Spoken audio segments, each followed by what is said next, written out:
Hey guys, Wagwan, and welcome to a very special episode. In fact, this is not really an episode. We just wanted to come on here. It's an in-betweener. Yeah, I guess we could call it that. I'm just so grateful for the love and the support that we've been getting on our podcast, and we just wanted to sit down, talk some more, and just thank you guys really and truly. It means a lot to us.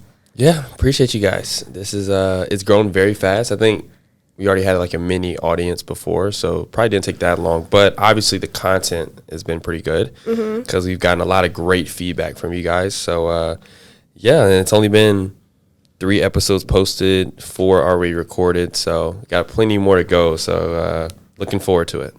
Same. So this YouTube video, I'm not sure if we'll make it a podcast. Maybe, I don't know. We'll be on YouTube either way. Or like, will it be on like Spotify and stuff like that? We don't know. We're just going with the flow.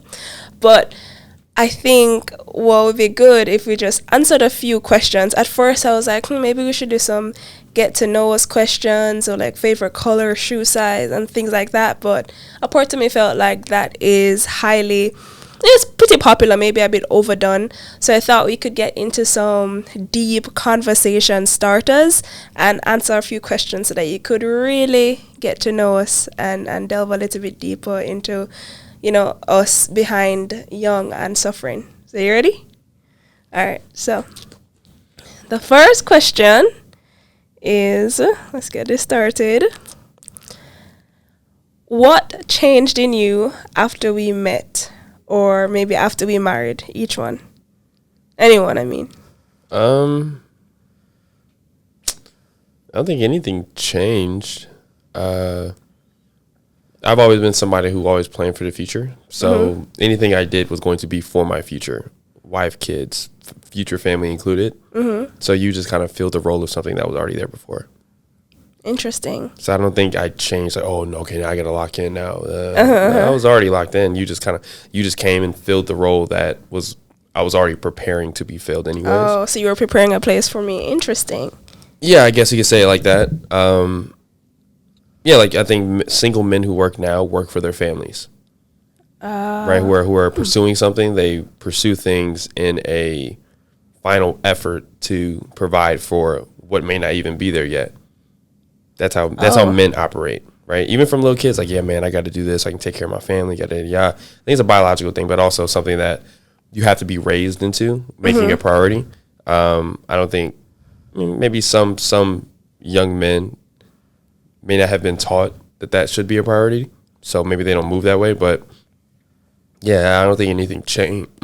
Excuse me. I don't think anything changed in my focus or things I did. I think I was always going to do them, but you were able to fill the gap pretty early. Okay, thank you. A little bit less romantic than I would have anticipated, but sorry, I'm very 1 + 1 = 2. Like, you know that. I know. What about you? Well, I think after we got married, I started seeing life differently. I started to see it beyond the black and white that I was taught growing up.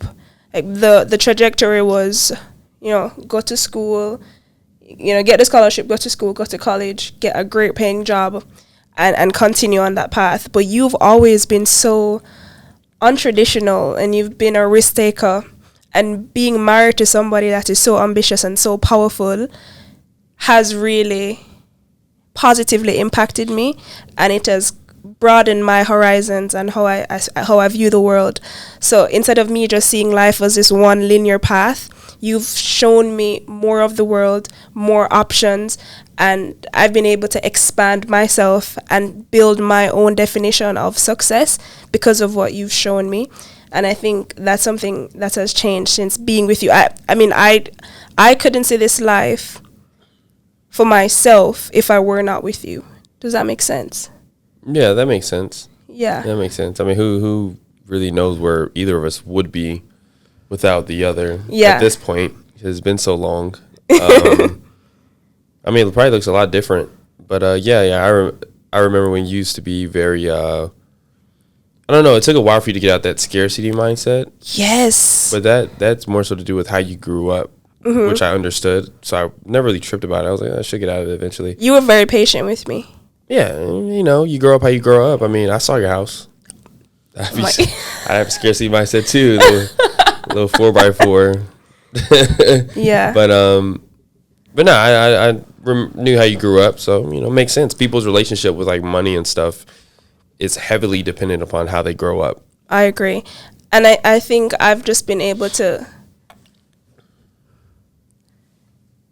Wait, I lost my train of thought. To have a bigger definition of success. Wait a minute. Let me think. Oh gosh, I lost it. You're very good looking, by the way. Oh. Nice view. Thank you so much. Anyway, we'll move on. You'll probably come back to me. We'll save that content for another time. If you had to describe me in 3 words, what would those 3 words be?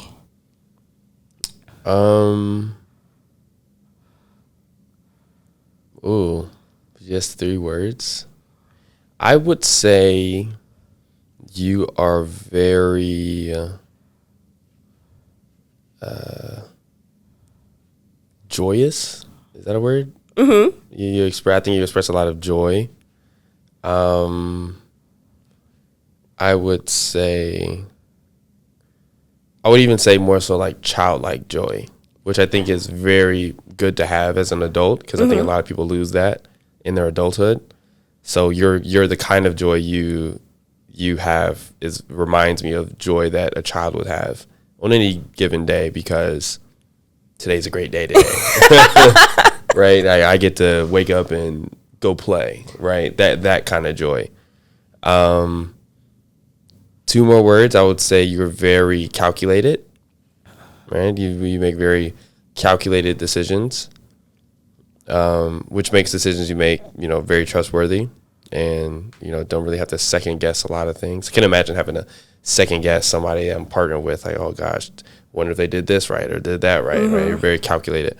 And lastly, I would say, there's so many words. I'm just trying to think of, like, I'm trying to come up with really thoughtful words. Third, so what I say, childlike joy, joy, very joyous, if that's a word. I don't even know if that's a word. That is a word, joyous, joyful, yeah. What was the second thing I said? Calculated. Very calculated. And thirdly, I would say, gosh, that is so hard. I mean, I don't want to say something like caring or something like that. Yeah, no. Right, but this is me putting real thought into it. Very joyous, very calculated.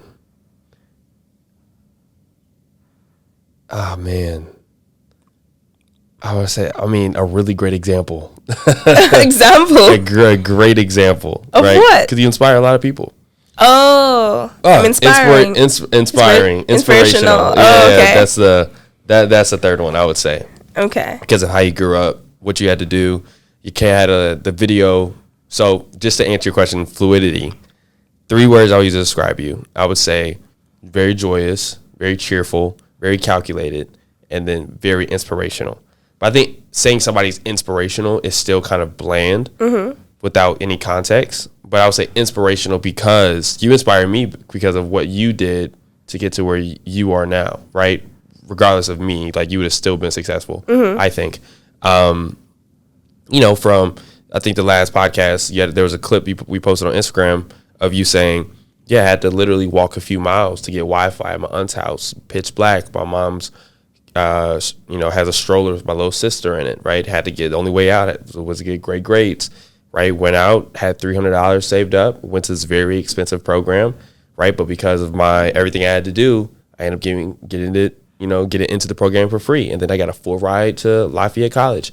And then I got, what's it called? Summa cum laude? Summa cum laude? Yeah, summa cum laude, right? And then you got a 6-figure job out of college. Like, that's a lot of stuff. But none of that happens if you take any days off, right? Which I think is very inspiring. I appreciate that. All right. 3 words for you. What would I use to describe myself?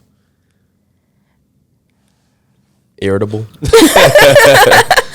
I would say you're you're logical and level-headed, except when it comes on to things that you really desire. So like if you're trying to make a decision and it Yeah, that's right. and it involves something that you want, all logic and sense goes out the door. But whenever it comes on to our relationship or any problems that might arise or anything, it's always A, B, C, D. 1 + 1 = 2. It's never any question. Like you have limited emotion that goes into some of these things. Yeah. And I can appreciate that, because sometimes I lean into my emotions more, so it's always good to have that support. It's always like, it's just never changing. It's logic. It's like, so what are you going to do? This is the next step. Very solution oriented, as I've said before, but I appreciate that. So logical, barring some situations. I would say you are extremely ambitious, and it is inspiring for sure. You could just lock yourself away and work and work and work and work at something, especially like in school, like in college. Not in school. I would say, boy, academics is not really your thing, you know. Mm-hmm. It is not. And I'll say, and I am very academic. Like I've always had to be that. And school, I could do school easily. At first, I was a bit worried. I was like, this is not his strength. But when you do find something that you're passionate about and you just light up and you go full force at it, it's just that you need to find that thing. It was always a matter of interest for me. Yes. Like if I'm not and you were not interested in school at all. I tried to lean into subjects that were more interesting, but if I was not interested, I couldn't fake it. Yeah. Like however I felt initially was how I was going to approach the entire class. And my mom used to say, how you do anything is how you do everything. Right. That's how I live. It's like, no, it's not. It's like, no, it's not. Because I said, like, you got me in geography class or geology. Study of rocks. Look up definition of geology on Google. The study of rocks. I couldn't give less of a damn. We'd be doing stuff like, okay, so if we walk down Lafayette, you know, there's a long road that goes back to, the back dorms, right? And there's a lot of eroded rock. And like our assignment was talk to us about what Lafayette looked like 100 years ago, right? This rock based on all yada yada yada. I'm like, dude, like, okay, I get it, picture perfect, right? Does not serve me in life at all.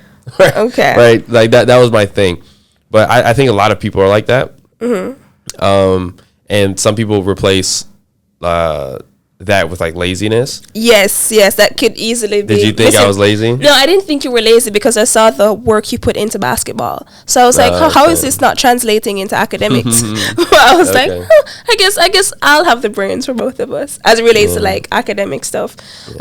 So when we have kids though, it's like they're gonna have to go to you about that. Isaac, Isaac Jr., I mean, he's getting C's and D's, and he can get B's and A's. Like, hold on, let me put my wife on the phone. Because I'm gonna be like, is he getting in trouble? Is he talking too much? I'm like, is he disruptive? Oh, he just sits there. Whoa. Honestly, I really pray to God and people pray with me because Are you trying to solicit prayers? Yes, I'm deeply troubled by this because Isaac does not care for academics, and I actually think he might have ADHD. Honestly, I do feel like you need to be constantly stimulated, or else you will lose focus. And I need my children to be academically strong. Like it is a must. There is no mediocrity as it relates to academics, and it's not me trying to push that they need to go to college or they need to, be scientist or a doctor or lawyer. I just need you to be able to have strong reasoning abilities. I need you to be able to be quick with your math, and then the world will open up to you, right? My picnic can't dance. So now, if I am blessed with a child, thank you God.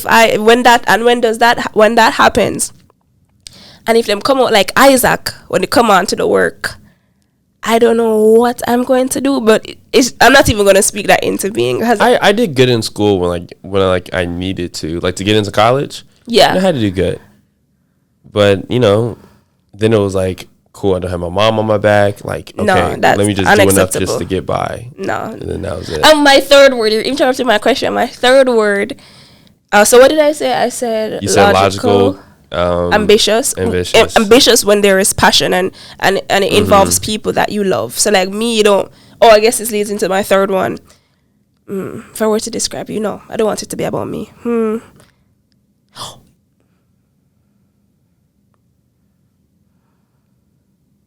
You are very protective, not just of me, but of your people and of your friends. I've seen you go out on a limb for people, even when it might not be to your best to your own advantage. You will self-sacrifice, and I think that's it's good, but of course, too much of anything, harmful. It can be harmful. But you don't even blink an eye if somebody that you love is in trouble. It's not even a thought. Meanwhile, I'd be like, maybe we can think about it. You're like, no, it does not matter. And that goes for people who I love as well. It's like your love also covers them. And that is a quality I find extremely attractive, because it just speaks to the quality and the depth of your character. Oh, wow. That was very good. Yeah. That's very good. There can be I'm like the men in my family are like can be very extreme. Right? Meaning that, okay, if we do something, we overdo it. Right? We'll never underdo it. Right? So like Uncle Hughes, if he's in charge of drinks, like, oh gosh, we have 50 options. We'll have drinks for like 6 months. Like, yo, like, dude, is like it's a cookout, like, or Uncle Adrian, he's in charge of bringing dessert, right? He'll bring 100, he'll bring 25 different cakes or something, right? We're always, so it's the same thing translates like everything else. But yeah, it can be harmful at times, that last part. But I think that's more just learning myself, or just, learning from different life experiences. Yeah. But I don't think that quality will ever go away. No, I don't ever want that to happen. Yeah. But maybe scale back a little bit when you yourself are getting burned also. It's like you're going through the fire for people. I'm like, yeah.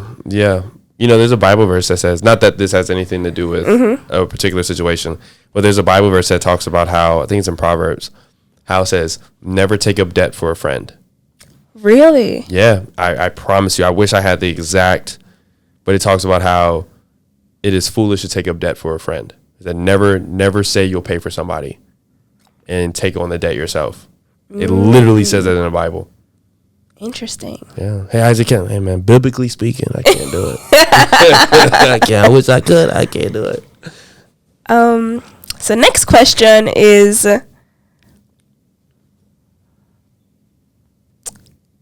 what is your favorite feature about me? Don't ask me that on here.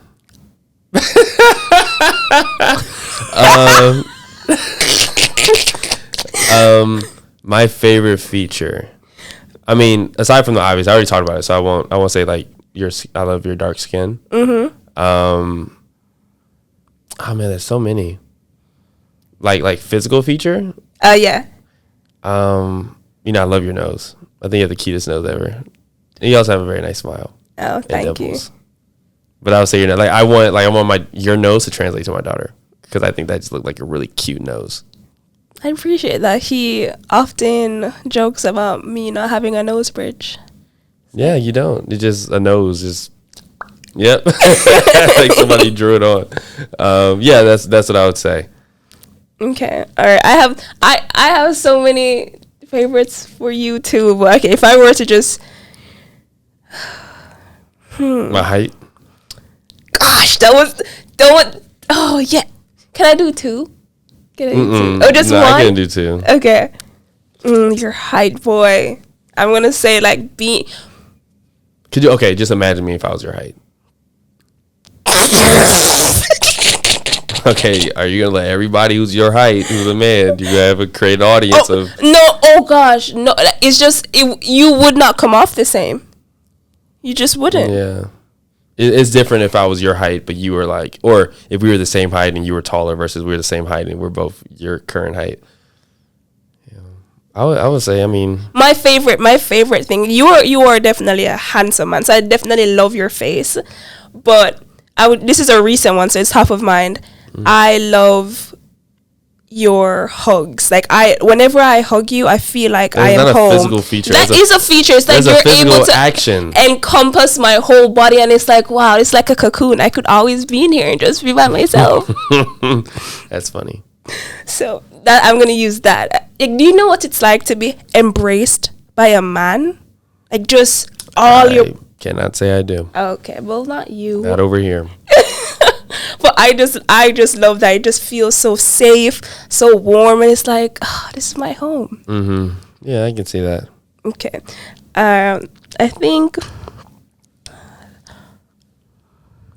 Oh, I guess we could wrap it up with this question.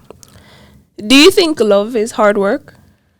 It can be hard at times, I think.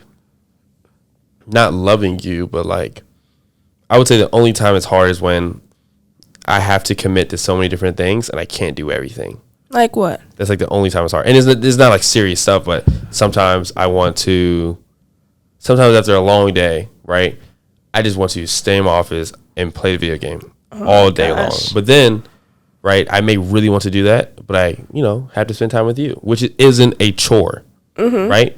But it's two things that I really want to do, right, that I can't do all. And then I want to, the projects that I'm working on. Yeah. Right? So the work day's ended. I want to work in the projects, but I also want to relax with my boys. Then I also want to spend time with my wife.